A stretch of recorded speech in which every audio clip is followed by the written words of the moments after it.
All right, so we're going to be getting into our first discussion of the day. We're going to be discussing Moon Knight. Like I said, Moon Knight is the new show on Disney Plus starring Oscar Isaac, based on the comic book character. Which I don't know really much about the Moon Knight character from the comics, so I don't have a lot of experience and knowledge about him. So that was kind of very interesting to go into the series, because with this Disney Plus series, it's also the first time we've seen a lead of one of these shows where it's not a character we already don't know. For the past Disney Plus shows, we've seen Hawkeye, we've seen Wanda, we've seen Falcon and the Winter Soldier before pop up in the other movies. So this is also a little bit something new here that you have with Moon Knight. We're introducing to a character that we are already don't know. So that's also very nice here. And with this show, it has Oscar Isaac as the lead character of Steven, who has what is known as DID, which is dissociative identity disorder, where he can switch between multiple personalities at any given time, as you see throughout this episode, which we watched. We weren't privileged enough. I'm still trying to talk to a lot of studios. Hey, get us those screeners. I've been sending off a lot of those emails. You know what I mean? I'm trying to get those, get those special screeners, because I know a lot of people, they got the 4 episodes. So I'm still trying to get that going. But we had to wait. Just watch yeah. Just watch the first episode like all the other regular people, so there we go. But here, you kind of see how, he kind of, his regular, main personnel that we see is Stephen, who is kind of this befuddled British man you see running around in London, or as he says, London, as he says, Yes. kind of this. Hey, we've only had Stephen Grant for a day and a half. But if anything happens to him, I will kill everybody in this room and then myself. Damn. So you kind of, he works as this in the museum and inventory.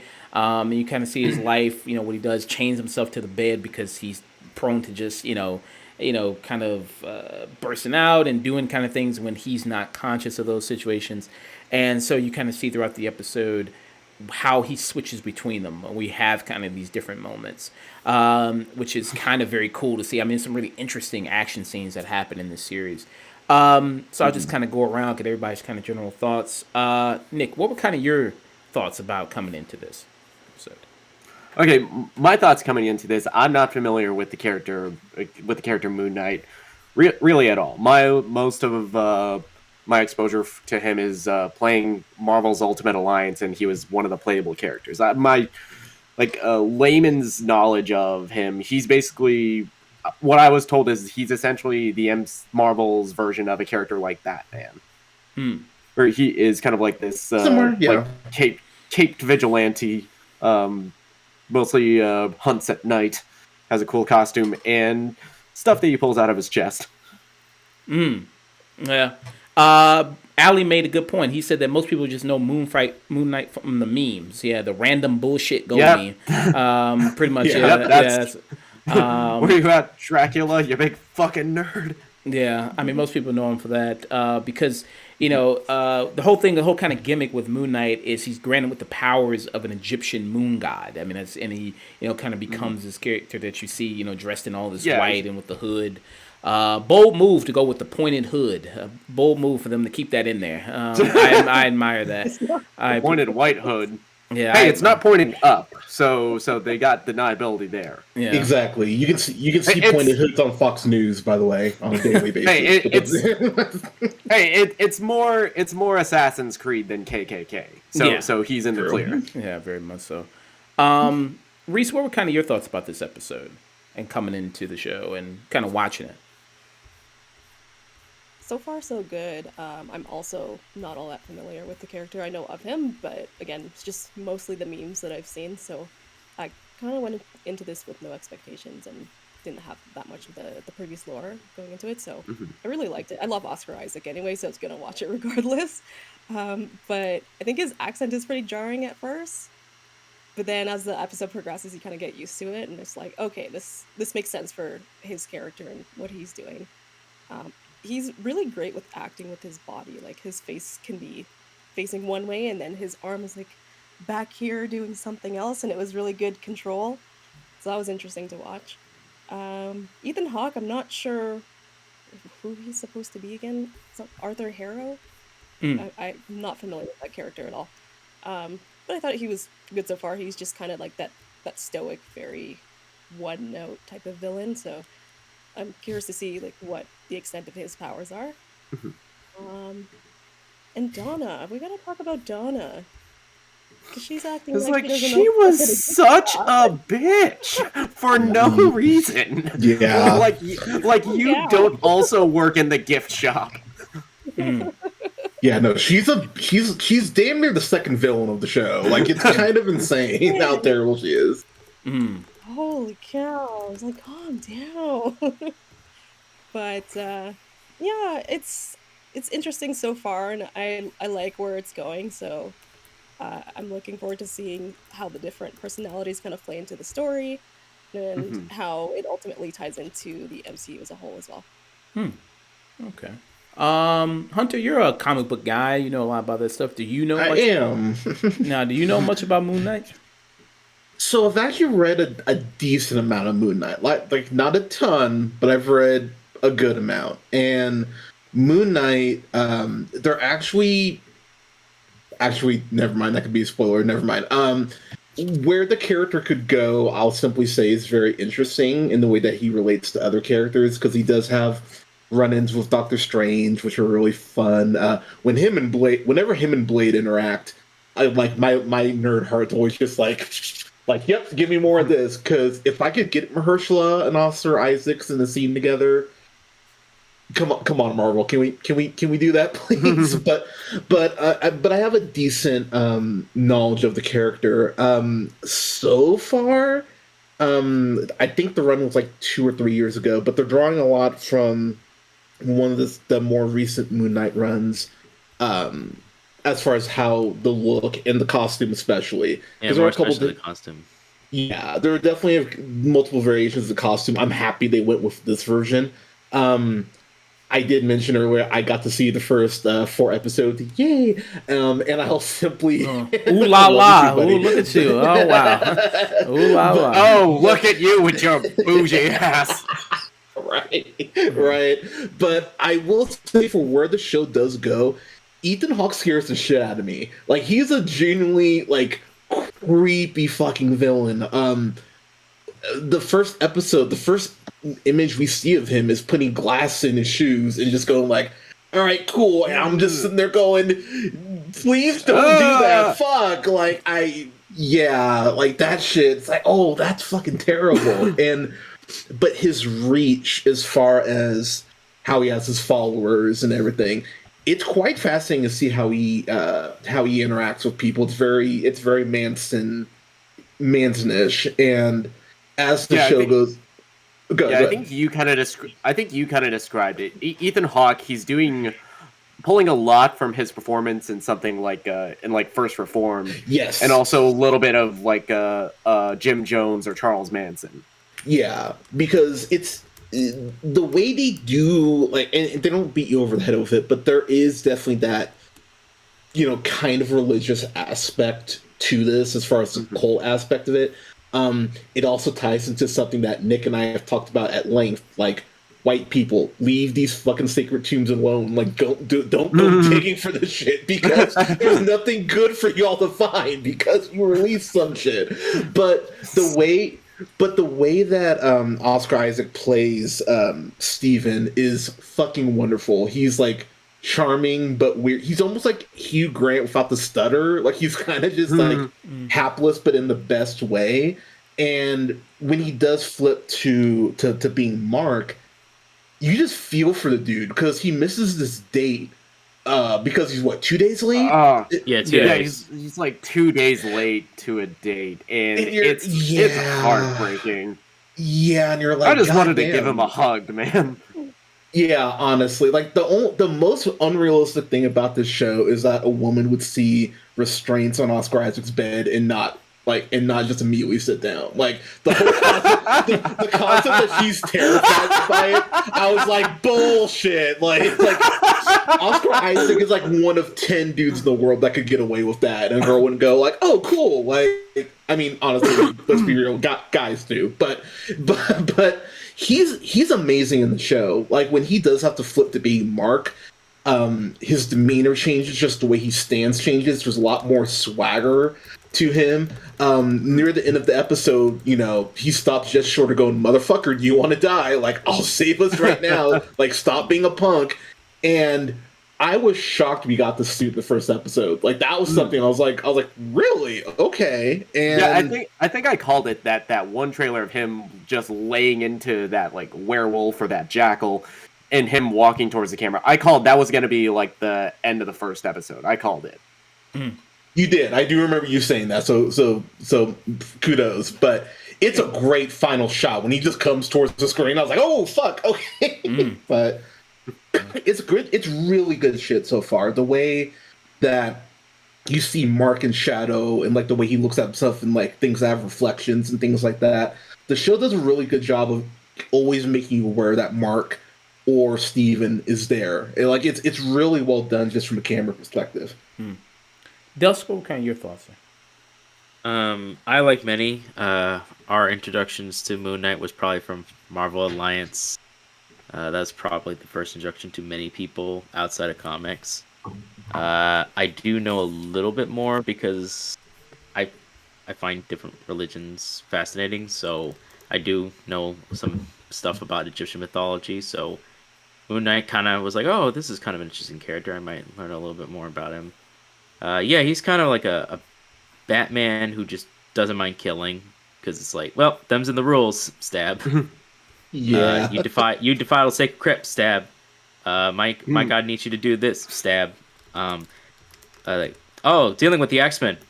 Fine, I guess I won't stab this time. Oh, and speed of yeah, so Mark has got a body count, which they choose to... Yeah. They show that in this first episode really creatively, because it's almost like we're blacking out and seeing the aftermath with Steven.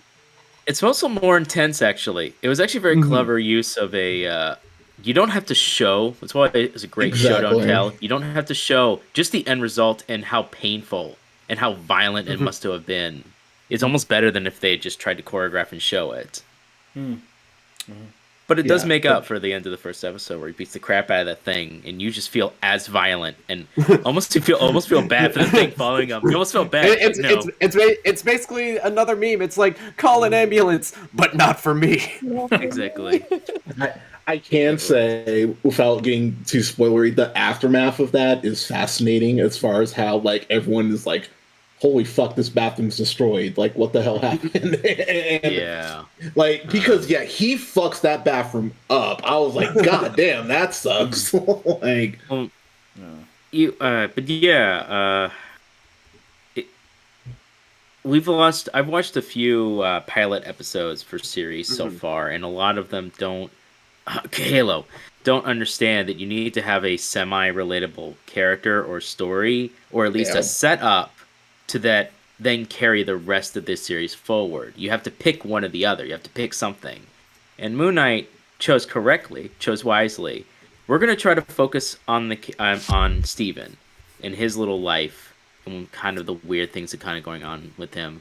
And every little bit of his demeanor is calculatingly well done. Yes. Oh, he calls his mom. He takes care of a fish. He religiously calls his mom, gets postcards. She never answers. Oh, well, that's a little strange. That's kind of sad. Oh, well, I'll try and catch you next time.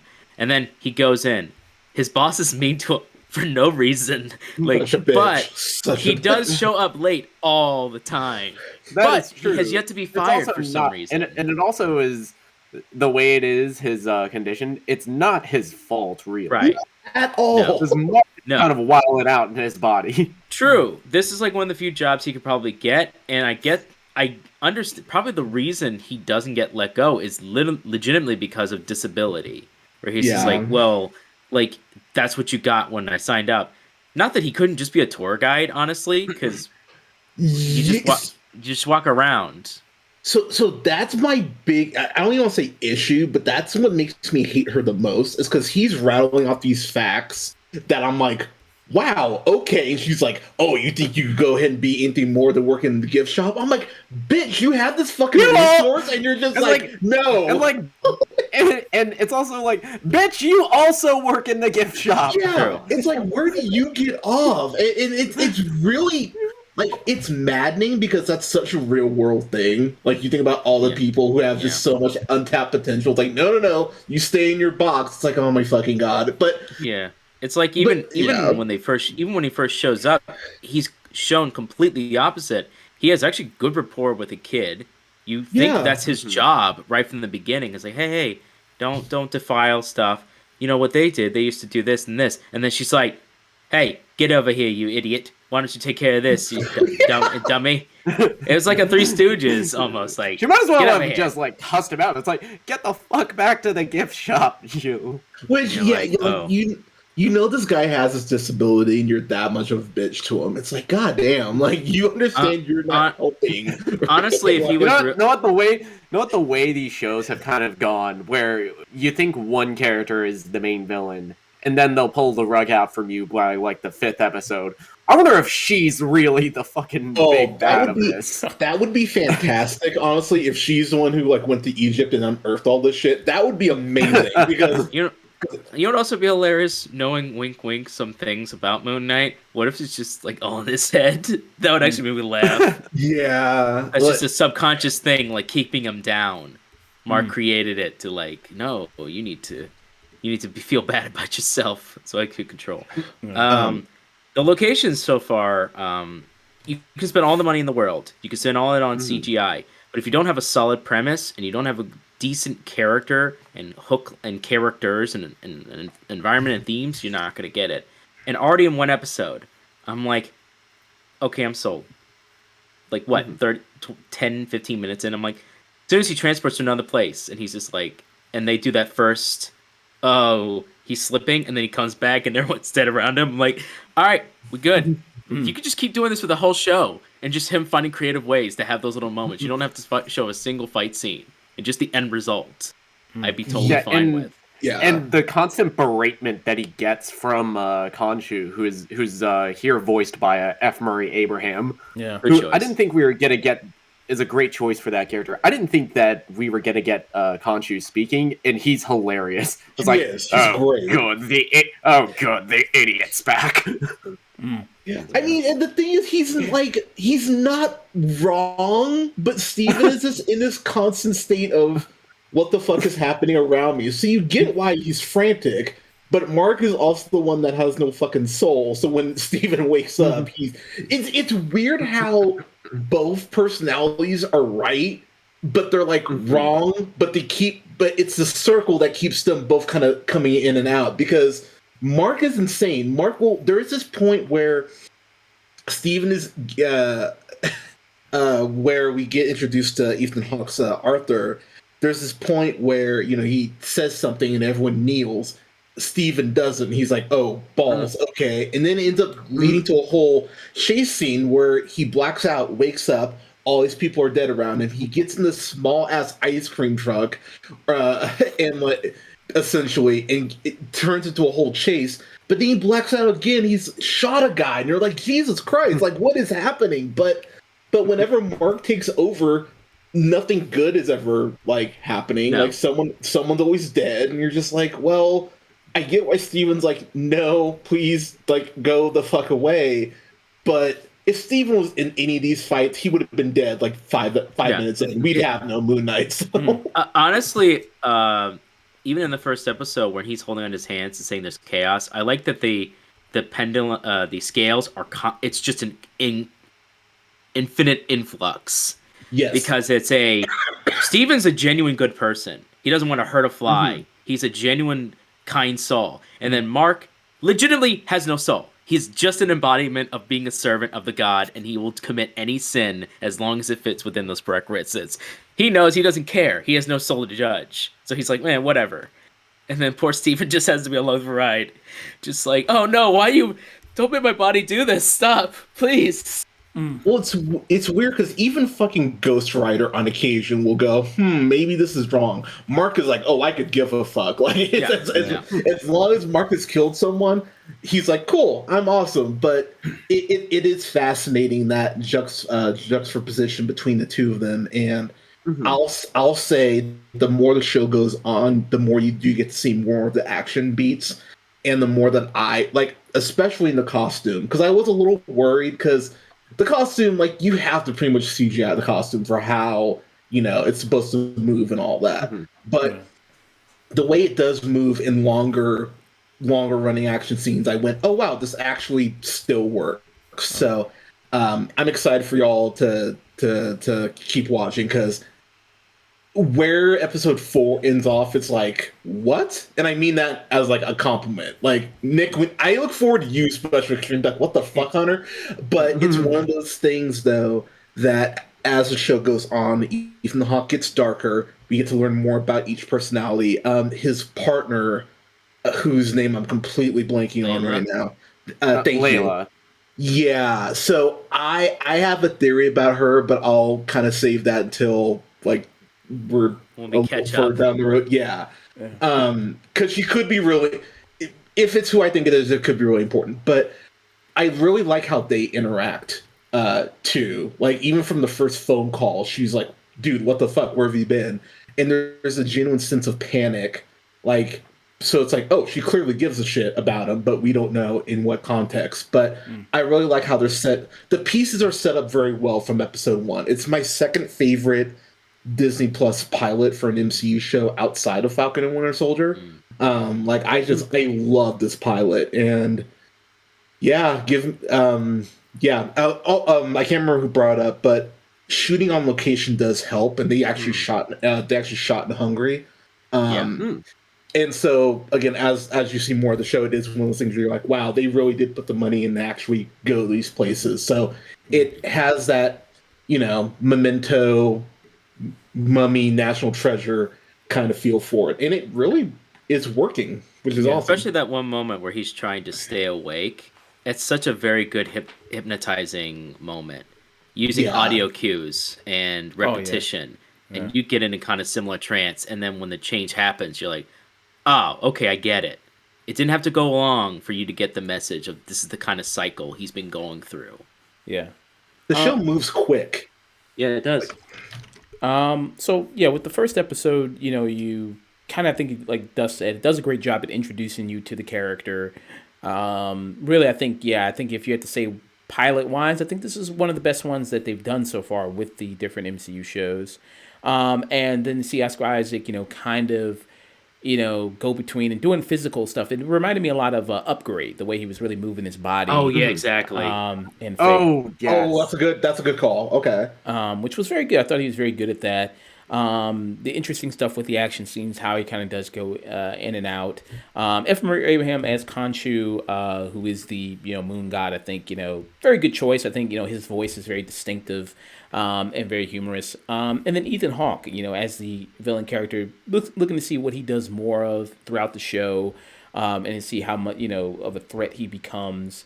And somebody in the chat, Exit, I think it was 284, said he worked with Ethan Hawke on the movie Black Phone. So he said he worked with him. And shit. Did a great job, apparently, in that movie. And he said he was terrifying in that movie as well. I can't wait to see that movie. And Black Phone's the movie where he plays like a child killer in that movie. I've been seeing trailers for that movie when I go to the movies and seeing previews I'm excited to see that. So that's pretty good there. Reese, what kind of... you think, do you have any negatives for you throughout the show at all? Anything? Not a whole lot. I think it was pretty good overall. It's a first episode, so it's kind of hard to judge. I guess my one negative is Donna. I don't like her. Everybody else was cool. I'm so happy you said that, though. Like, it's a first episode, so the people who are freaking out, like, we don't know what's going on. I'm like, yeah, no shit. It's the first goddamn episode. Calm down. Like you're acting like it's supposed to all wrap up in one episode. Let them tell the goddamn story. Yeah. My hope is that it doesn't suffer from the same kind of issue I had with Falcon and the Winter Soldier, although that was like one of my favorite of the Marvel shows. Mhm. I felt like it would have benefited from having at least another episode. I think they tried to wrap it up way too quickly in that last one. So I'm hoping here they kind of flesh out the story in a way that every episode kind of cuts out the fat and it gets to the point, and then we're not, you know, on episode 5 or 6 trying to rush to wrap everything up. So I'm hoping they maintain a pretty consistent pace throughout. Yeah. Yeah, Yeah. a lot of it also really very much British comedy vibes. When he has Steven, Mhm. very Yes. much of a Martin Freeman type of character. Basically, what he's been doing his whole career. Donna is very much. It seems like she's like Catherine Tate. Catherine Tate. She was on The Office for a bit. She was also the Yeah. the doctor and Doctor Who's assistant there for a bit for a few seasons. She was with the what doctor was she with? She was with the I think she was with Tennant. yeah, she was with the David Tennant doctor. So she was kind of very much kind of bossy kind of vibes like that. There with that character. So and then people said the accent that he's doing. Some people say it's like intentionally that way, like it's on purpose, like it's.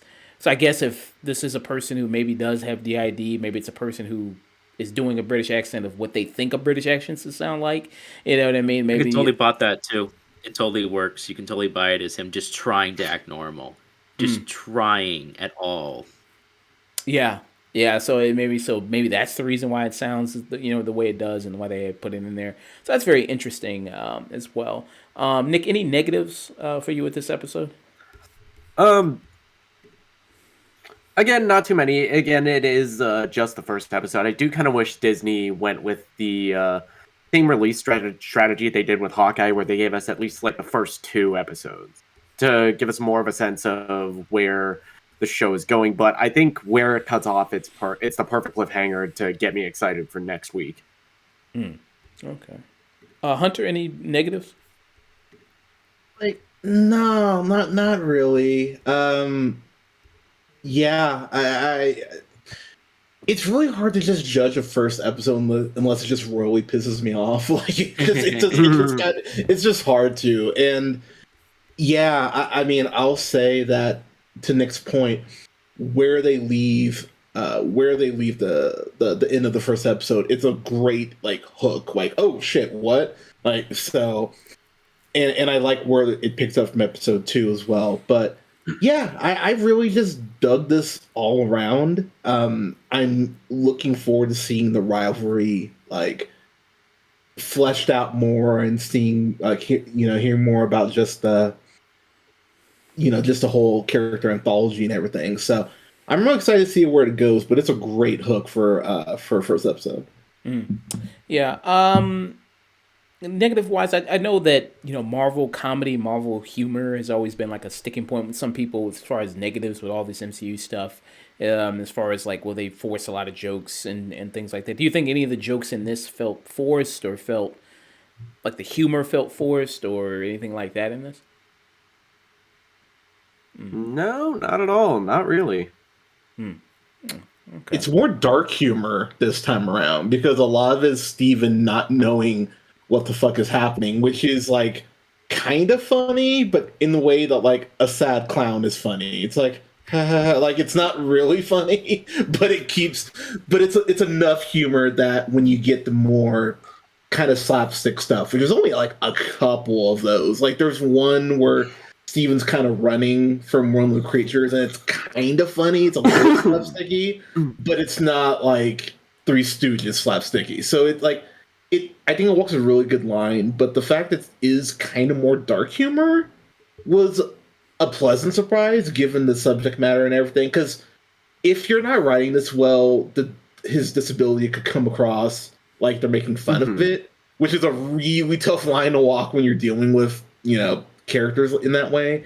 And it really hasn't, and I'll just say throughout so far it hasn't been treated disrespectfully, which is something I was like, oh thank God, because that's a scandal waiting to fucking happen.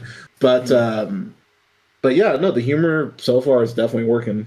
Okay. Yeah, I thought the humor was I don't think it felt too forced. I think some of the stuff they're doing with the Steven character is I think a lot of it is based on his personality, and it's not cool comedy the way like maybe like Tony Stark is or something like that. It's a different type of comedy, more manic used here than kind of straight up kind of stuff they've used like with the Thor character or anything like that. Dust, any negatives for you with this episode? Uh, as far as Marvel shows go, as far as very generic factory but well done things go, I think this has a lot more creative energy than I was expecting. I wouldn't say I'm actually delightfully surprised. I don't really have any too negatives early on. It's not like Halo episode 1 where I could go on for hours and Oh, talk damn, about you what don't the like hell that they're episode, doing. do you? Yeah. I could really go into. No, this is okay. You started off the ground running. I hope it keeps that pace. It's hard to say so because, like Nick, I think a 3-episode drop is the way you want to go. Or in this case, maybe even 2 episodes. Dropping the first 2 would have been nice. You could split them into 3 parts. But yeah, man, I don't really have any negatives. This is solid. Oscar Isaac did a great job switching back and forth. I think everyone has done a solid so far, and I am totally happy and totally wanting Ethan Hawke to scare the crap out of me. Please. You're not wrong though with the episode drop. Like I think that's such a interesting just conundrum to have because do you drop everything at once? Because let's be real, Netflix has really spoiled us on that model. So when that other studios don't do that, it's like, oh, what the fuck? Like we have gotten spoiled to that model, but but at the same time, I don't disagree with you. I actually would so I think the MCU shows, and I've enjoyed all of them. WandaVision is 2 episodes too long, by the way, but and I haven't even finished What If I'm being like, I saw the episode count, I was like, like I don't need this much What If. So, but outside of that, though, I've really enjoyed everything they've put out. But I think 6 episodes is like perfect. I really like that that these shows are now making it like a standard 6-episode count because I don't think you need more than 6 episodes to tell a lot of these stories. Yeah. Personally, I At think most 8. At yeah, most. I think 8 is like your ceiling because like I love something like Agents of S.H.I.E.L.D., but when that show was rough, it was fucking rough. And part of it's because you had to do... And you had 22 24 goddamn episodes. Exactly. And it's like, I don't need that much S.H.I.E.L.D. Like, make this shit 12 episodes. I couldn't even finish season one, and I got to like the episode 21, and I'm like, I'm done. I can't do anymore. It's funny because season 2 is such an improvement, but Agents of S.H.I.E.L.D. also jogs in place for the first half, but I digress. But yeah, I think 6 episodes is perfect. Isaac is only signed to this project because Marvel's no longer doing like long, like multi-year contracts anymore. They're not doing like the 9-picture contracts anymore. Yeah, but the response to the show overall, like especially for people I've talked to who know nothing about the character, which is most people, has been overwhelmingly positive. Like I'm happy the show's hitting with people, but Oscar Isaac, just give him more shit to do. He's great in Dune. Like card counter is fucking excellent. Like he is one of those actors for me now that if he's in something, it's an instant. Oh, I'll watch this. Yeah, Oscar Isaac. Star Wars wasn't your fault, by the way. Yeah, Oscar Isaac is one of the best actors working right now. He's steadily getting work. What was like his first big thing? Or I'm trying to think. Like, what was like the first big thing that we saw him in? I think the first like big thing where a lot of the trades were like, hey, pay attention to this guy was something I think like Ex Machina. See, I think Inside Llewyn Davis is what I go to. Oh, yeah. That was the first thing I remember going, oh shit, this guy's awesome. And then he does Ex Machina the next year, and it's like, oh my god, this guy's fucking wonderful. And he's doing Men next, right? I don't think he's in Men. No, Alex Garland, he's doing Men. That's not. Okay. He's not in that. That's Rory Kinnear. Okay. But he is playing Spider-Man 2099 into the Spider-Verse, which give me more of that shit. Yeah, that's something I do have faith Sony can actually get right. But yeah. That's about it. Yeah, and they do show blood in here. You do see blood. I know there was a thing where they removed some blood from the Falcon and Winter Soldier. They edited some scenes, but then people complained. Why? Then people complained, and then they brought him back. So they. I mean, you got Jessica Jones getting railed on Disney Plus now. You're really censoring a little bit of blood. Yeah. I mean, that was so. Yeah, and they rightfully so got raked over the coals for that shit, because that shot of John Walker with the bloody shield is one of the darker things the MCU's done, and it's a fucking awesome shot. And so taking away the blood from that alone removes so much of the impact of that fucking scene. Like, why? You just introduced parental controls. Why are you editing shit now? It makes no sense. God damn it, Disney. Yeah. Hello there, Chrissy G63. Thank you for coming in. Much appreciated. All right. So, and then we're all interested. Of course, we're going to be continuing Moon Knight, giving regular updates, reviews of the show, and see what they do later on. So, hey, we're in a good position. You could be like Hunter, who has to wait 4 weeks for the next new episode. See, we could just go next week. So we're actually better than him. Actually, you know what I mean. So you know what I mean. He's got to wait a whole 4 weeks, like the rest of us. Okay.